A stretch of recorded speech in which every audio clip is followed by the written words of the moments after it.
I would like to call this video the bottom line. We have seen the opportunities that are in the counties in terms of real estate and how the areas have been opened up. So this is a challenge to the county government. Even as these opportunities happen, they also need to make doing business in those areas easier and possible for various investors.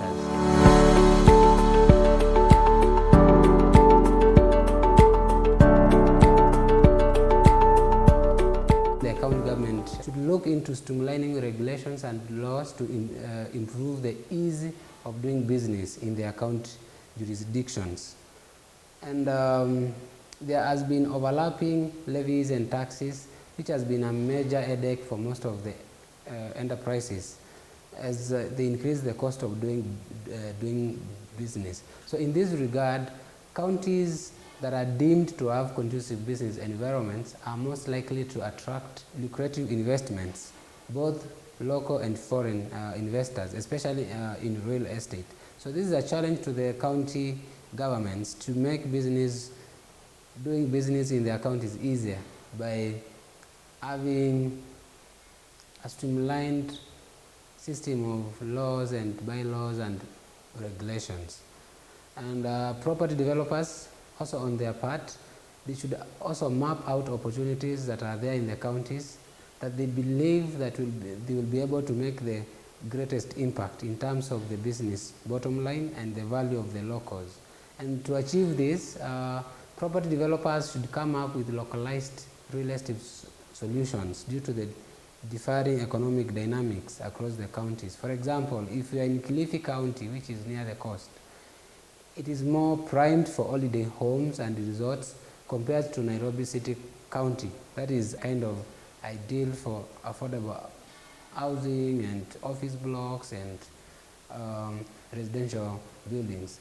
So also property developers in partnership with the county governments, they should map out the possible opportunities in their respective counties and come up with a solution that fits that county.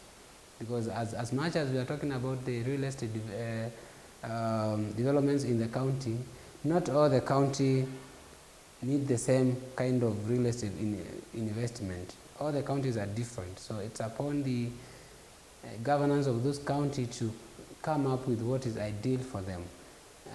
And as there are plans to increase the share of the devolved funds, this will significantly increase the impact on the ground as more money will be available for the county for development. However, as much as there is this glamour around the high share of revenue allocation, it's a challenge to the devolved unit to use their resources prudently to accelerate development agenda at the grassroots level. We have seen so many mismanagement of funds with the counties, and if this goes on, all this that we are talking about, counties and development, may not come to be actualized with all these corruption scandals going on.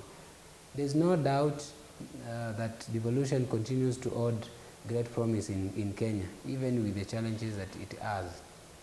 And my parting shot is this: in about 10-20 years in Kenya, it will not matter who becomes the president.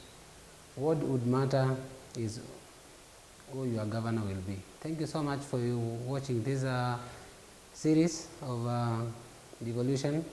In the next video, I want to break down the reality of the real estate market in Kenya and discuss some of the few dynamics of the market. Thank you so much. Subscribe and come back for more of these real estate videos and content.